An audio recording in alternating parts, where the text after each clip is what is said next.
నాగేశ్వర గారు, మనం గతంలో చాలామంది రాష్ట్రపతులు పదవీ కాలం అయిపోవటం, ఉపరాష్ట్రపతులు రాజీనామాలు చేయటం ఇలాంటివన్నీ జరిగాయి. కానీ ఎప్పుడో లేనంతగా సడన్గా ఉపరాష్ట్రపతి జగదీప్ ధన్కర్ రాజీనామా ఇప్పుడు దేశవ్యాప్తంగా తీవ్ర చర్చకు దారితీసింది.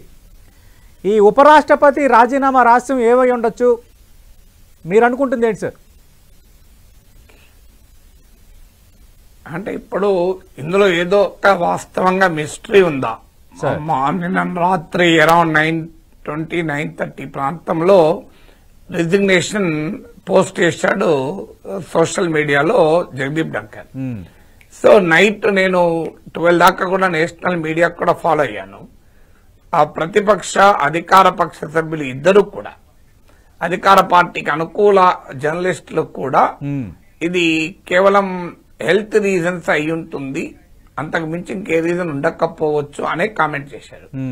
మార్నింగ్ వరకు కూడా అదే అనుకున్నాను. నేను ఉదయం మాట్లాడినప్పుడు కూడా ఇది హెల్త్ రీజన్స్ అయి ఉంటుంది, ఆయనకు మార్చిలో మీకు హార్ట్ కు చికిత్స కూడా చేశారు all India institute medical sciences. అవును సార్.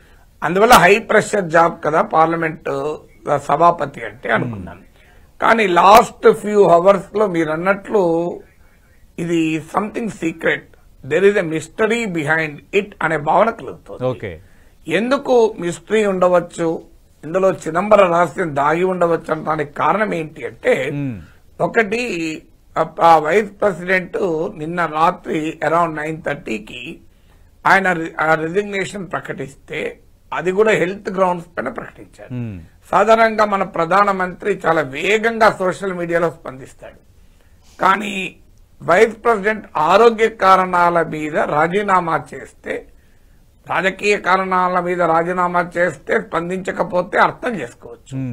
కానీ అఫీషియల్ గా అది ఆరోగ్య కారణాలపై రాజీనామా చేసినాక ప్రైమ్ మినిస్టర్ 15 గంటల దాకా 15 అవర్స్ వరకు సైలెంట్ గా ఉండి, ఇప్పుడే నేను మాట్లాడే కొద్దిసేపటి క్రితమే ఆయనకు ఆరోగ్యము త్వరగా కోలుకొనుగాక అని ట్వీట్ చేశారు.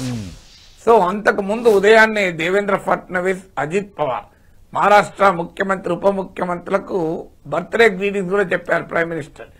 ఏదో బిజీగా ఉన్నాడు, ఆయన సోషల్ మీడియాలో యాక్టివ్ గా లేడు అంటే. సో 15 అవర్స్ తర్వాత ఎందుకు ప్రైమ్ మినిస్టర్ ఇంత లేట్ గా I'm wish him very well అని, ఆయన ఆరోగ్యం బాగుండుగాక అని కూడా ఎందుకు విష్ చేయలేదు? ఇది మొదటి క్వశ్చన్. రెండోది, ఆయన రిజైన్ చేసిన ఇప్పటి వరకు no BJP leader, no minister, nobody from the ruling circles commented. సాధారణంగా ఆరోగ్య కారణాల మీద రాజీనామా చేసినాక రాజకీయ వివాదం ఏమీ లేదు కనుక ఆయన ప్రేజ్ చేస్తూనో, ఆయన ప్రశంసిస్తూనో, గొప్ప సేవలు అందించాడు, ఇంకా ఉంటే బాగుండు ఏదో అంటారు, ఏది అనలేదు. అంటే silence speaks louder than the voice అంటారు. ఇక మూడవది, ఆయన రాజీనామా తర్వాత ఏ రకమైన ప్రయత్నము జరగలేదు ఆయనను వారించడానికి.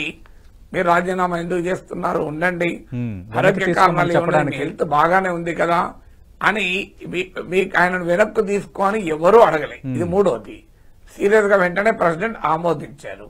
నాలుగవది, నిన్న మొదటి రోజు సమావేశాల్లో ఆయన చాలా యాక్టివ్ గా బిజీగా గడిపాడు. సో ఆయన business advisory committee meeting attend అయ్యాడు.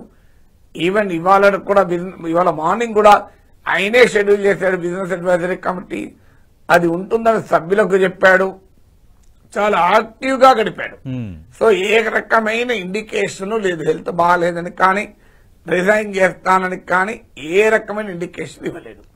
ఈ 5 కారణాలు చూస్తే ఆయన ఆరోగ్య కారణాలని చెప్తున్న నిజం కాదు, దీని వెనకాల ఖచ్చితంగా మిస్టరీ ఉండి ఉంటుంది అని అనుమానం. ఓకే.